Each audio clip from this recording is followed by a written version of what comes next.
ketika putra-putri kita ada yang loncat pagar, ya jangan salahkan mereka.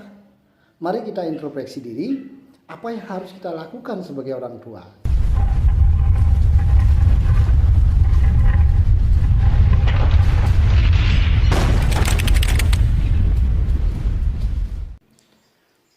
Om Swastiastu.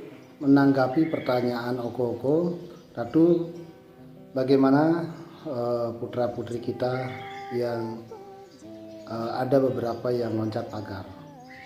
Itu pertanyaan dari Okoide. Baiklah umat Hindu di seluruh Nusantara. Jadi ketika putra-putri kita mungkin ada yang loncat pagar, ya sudah, mau diapain lagi?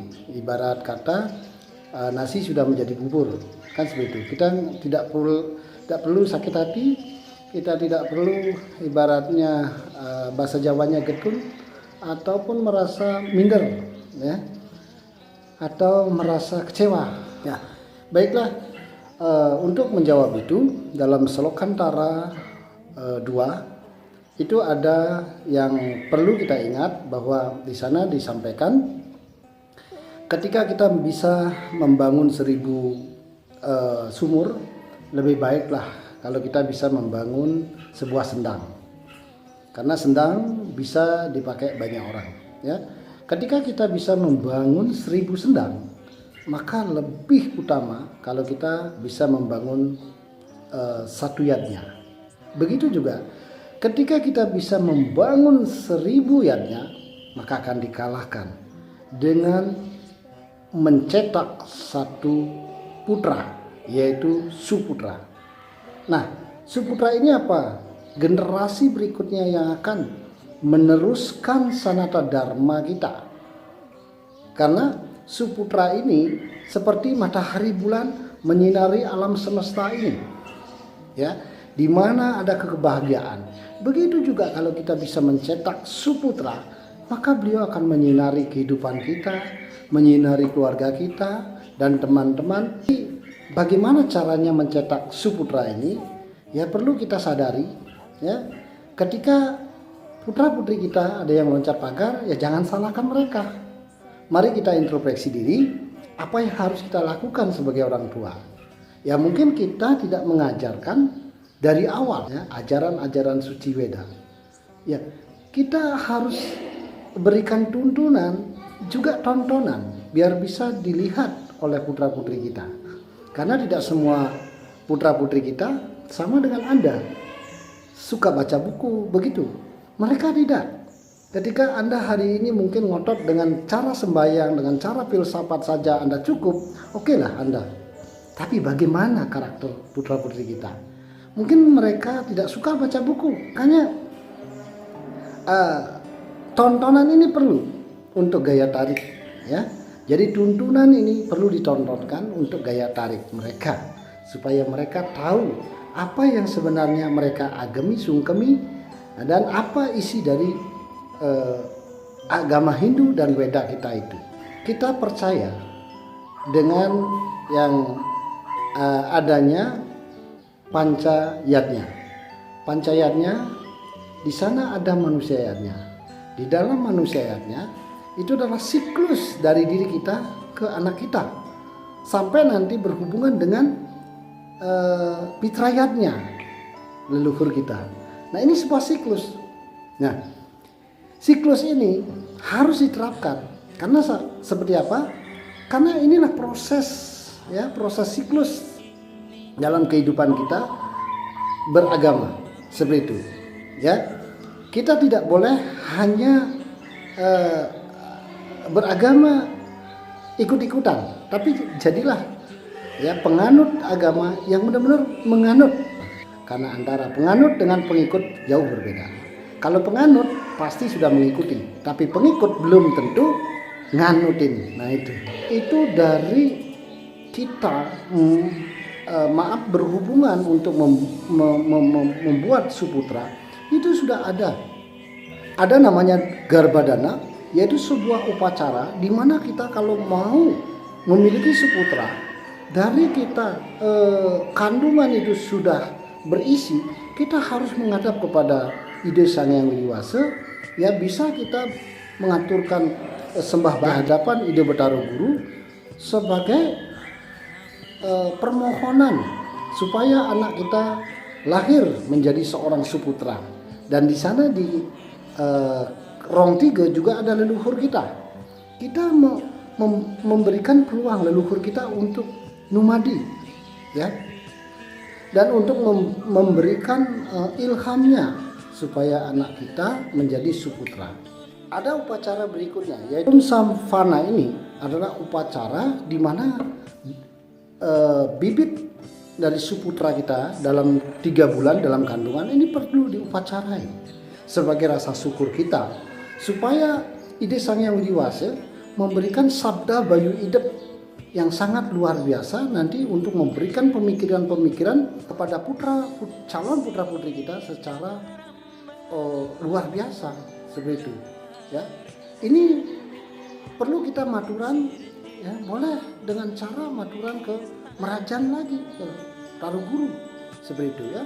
Serananya mungkin kalau bisa Canang Sari silakan, kalau bisa lebih bagus Pejati, ya. Kalau nggak bisa ya silakan.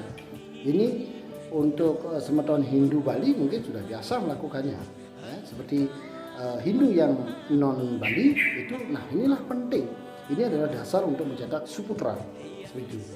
Kemudian ada namanya yang disebut dengan upacara Simantonaya. Upacara Simantonaya ini umur kandungan yaitu 5 bulan 6 bulan, sama dengan upacara yang terkenal di Bali dengan menggedong-gedongan, ya. Atau di non Bali itu ada namanya mopiton-piton. Nah ini penting sekali. Ini adalah cara kita membuat suputra. Itu punya suputra itu perlu direncanakan, ya. Jadi jangan hanya lahir begitu saja, tapi perlu direncanakan. Sama dengan kita membangun rumah, itu semua perlu perencanaan buat rumah kita kokoh, bagus. Nah seperti itu. Semua yang terjadi di dunia ini harus direncanakan terlebih dahulu, ya. Pertama harus dipikirkan, baru direncanakan, ya. Kemudian diaplikasikan, pasti akan menjadi sebuah kenyataan. Nah seperti itu. Nah Bapak Ibu di seluruh Nusantara, upacara ini sangat penting. Banyak orang mengabaikan upacara ini. Kalau kita dalam upacara manusianya itu dari dari Garba Dana, kemudian Unsapana, kemudian upacara Simantonaya, kemudian ada upacara lain seperti apa, ya, nanti ada ngelepas aonin, ya, duduk kambuh seperti itu, ya. Kemudian ada bajang colongan, kemudian 3 bulanan, kemudian ada otonan 6 bulanan, ya. Kemudian kalau Bali apa ya, kalau Jawa itu selapan, telung lapan, ya. Nah seperti itu, telung lapan. Nah itu apa lagi gitu. Ini penting sekali. Kadang sekarang ini kita sebagai orang tua meremehkan ini. Ada lagi setelah 6 bulanan itu ada namanya munggah Raja Singa, Raja Swalo. Raja Singa untuk yang putra, Raja Swalo untuk yang putri. Kadang banyak orang menganggap ini ribet, padahal banyak di luar sana melakukan yang yatnya yang tidak sepatutnya dilakukan. Contoh apa? Ulang tahun atau happy birthday seperti itu. Jadi itu bukanlah budaya kita. Kalau kita ya ini pewetonnya, ya itu yang perlu dirayakan. Jangan tanggal kelahirannya, bukan. Banyak orang yang melakukan ulang tahun gitu ya, sampai sampai jutaan, puluhan juta. Mereka berani, tapi untuk membuat Pejati mereka tidak berani. Ini yang perlu dibudayakan sekarang ini seperti itu. Nah, ada namanya Raja Singa. Raja Singa ini upacara di mana anak putra kita atau anak laki-laki kita sudah beranjak dewasa. Nah, ini perlu diupacarai. Kenapa? Karena dengan ini nanti beliau tidak tidak melakukan hal-hal yang di luar keinginan-keinginan kita atau yang kita takutin seperti itu. Ya, banyak sekarang orang menikah muda seperti itu, kemudian tidak mau sekolah, bahkan ujung-ujungnya kawin lari seperti itu. Nah, ini perlu sekali. Kadang-kadang kita hanya menyalahkan putra-putri kita, tapi kita tidak merasa bersyukur dengan cara mengaturkan niatnya kepada Ide Sang Hyang Widi sebagai balasan anugerah. Beliau sudah memberikan suputra buat kita. Nah seperti itu. Kemudian ada Raja Swala. Raja Swala ini dilakukan untuk putri kita yang sudah beranjak dewasa. Dengan contoh dia sudah melakukan menstruasi, ini perlu sekali. Jangan sampai nanti dalam masa puber ini mereka biar betul-betul dibimbing oleh Sang Yang Dewasa atau diayomi oleh Sang Yang Dewasa, diberikan jalan yang terbaik. Jangan sampai nanti anak kita yang begitu juga ya menikah atau hamil di luar nikah. Nah seperti itu. Banyak itu yang tidak menyadari. Bahkan yang namanya mepiton-piton, menggedong-gedongan itu penting. Karena dengan melakukan yadnya, mungkin yadnya ini sederhana, hanya pejati ya, mungkin di rong 3 atau di merajan kita itu nggak seberapa, nggak nyampe 200.000. Tapi banyak tidak menyadari, akhirnya tidak melakukannya. Apa yang terjadi? Banyak yang sesar. Dengan sesar, lahir dengan sesar, lahir yang tidak benar ya.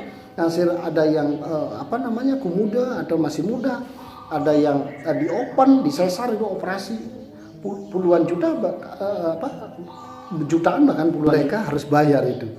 Tapi dengan yadnya ini kadang-kadang orang berpikir ribet. Orang yang mau berpikir ribet tidak tahu filosofinya, tidak tahu pentingnya betapa kita penting beryadnya sebagai rasa syukur kita dan permohonan kita kepada Sang Yang Dewasa. Ini yang terpenting. Jangan menganggap beryadnya itu ribet. Yadnya bisa dilakukan dengan sederhana. Ya, Anda bisa lakukan dengan canang sari, kemudian pejati. Ya, kalau bisa lebih bagus. Ya, karena apa? Di sebuah tembang juga disampaikan dalam tutur leluhur kita. Ya, canang suci landak sinum sudah puput. Nah itu. Jadi itu filosofi yang perlu dipahami. Jangan sampai kita menyalahkan putra putri kita ketika mereka melakukan luar loncat pagar atau tidak mengikuti saran kita. Nah itu. Jadi menurut ide kita harus introspeksi diri ya. Bapak Ibu Okoko umat sedharma di seluruh Nusantara, mari kita dari sekarang menjadi seorang menjadi reramo atau menjadi romo bagi putra putri kita. Mari sekarang kuatkan seradah bakti kita, berikan ketatuaan weda, dan tuntunan ini kita perlu tontonkan seperti itu. Bapak Ibu sekalian, nah jadi kalau menurut manusianya ada namanya tadi ya menggedong-gedongan, kemudian mepanes, yaitu metatah kalau di Bali ya. Ini penting sekali karena ini sebuah acara samskara. Samskara itu berarti penyucian, pembersihan, sekaligus juga pembudayaan gitu. Jadi samskara kalau dilihat di kamusnya itu adalah membudayakan seperti itu. Jadi perlu kita budayakan, tontonkan kepada anak kita. Ini loh cara mempanes. Nah sedangkan selama ini yang mungkin non Bali banyak mengabaikan ini. Mereka bertanya, kenapa anak saya bisa loncat seperti itu ya? Karena mungkin hal itu dari kecil kita tidak berikan tuntunan dengan baik dan tontonan dengan jelas gitu. Nah kemudian ada upacara lagi selain menatah, kemudian pernikahan atau pewiwahan. Setelah itu setelah pewiwahan sudah selesai ya, selesai tugas kita sebagai orang tua. Setelah pewiwahan apa yang terjadi ya? Setelah itu karena tugas kita sebagai orang tua sudah cukup sampai begitu, akhirnya kita menjadi anak kecil dan beliau menjadi orang tua kita. Nah sekarang beliaulah yang melakukan itu. Bagaimana caranya beliau nanti berbakti kepada kita untuk nanti memberikan ketika kita tidak ada, memberikan penghormatan sebagai upacara terhadap diri kita. Karena kita sudah memberikan filosofi dan filsafat weda kita dari kecil sampai beliau sudah dewasa ya, sudah memasuki dari brahmacari yaitu menuntut ilmu, kemudian grehasta hidup berumah tangga, di sini menjadi orang tua, dan kita sudah ya menjadi pembimbing atau pembina. Kalau perlu yang tua-tua sudah jangan di depan, karena di depan biarkan muda-mudanya di depan. Kita di tua menjadi soko guru, yaitu tuthuri handayani, yaitu membina ya. Jangan sampai sudah tua kita yang mungkin pemahamannya segitu-segitu aja kita ngotot di depan. Anak-anak kita sekarang ini udah pada jenius sebenarnya, tapi berikan kesempatan untuk menjadi pemimpin, berikan kesempatan untuk di depan seperti itu. baiklah Hindu Nusantara dimanapun berada. Nah ini penting sekali. Nah Suputra ini penting. Kenapa? Ini pentingnya, maka dari sekarang ayo tanamkan pada diri kita dulu bagaimana mencetak anak kita menjadi suputra yang nantinya akan menghantarkan kita ini menjadi yang Dewa Pitaru. Seperti itu ya. Karena nanti ketika kita tiada, beliaulah yang bertugas bagaimana kita menyatukan, ya kalau di Jawa disebut manunggaling kaulo Gusti, yaitu amor ing acin dia ya. Jangan pernah menyalahkan anak kita loncat pagar kalau kita tidak mengajarkan dari dini. Kuatkan pasraman-pasraman di seluruh Nusantara dan berikan mereka bacaan, bimbing mereka, bina mereka, ajak mereka, berikan tuntunan, dan jangan lupa berikan tontonan biar mereka mengerti apa yang kita agami. Sekian dari Ide Puputan Anto Pramo Sandi. Om Santi Santi Santi Om. Rahayu Rahayu Rahaja. Suksma.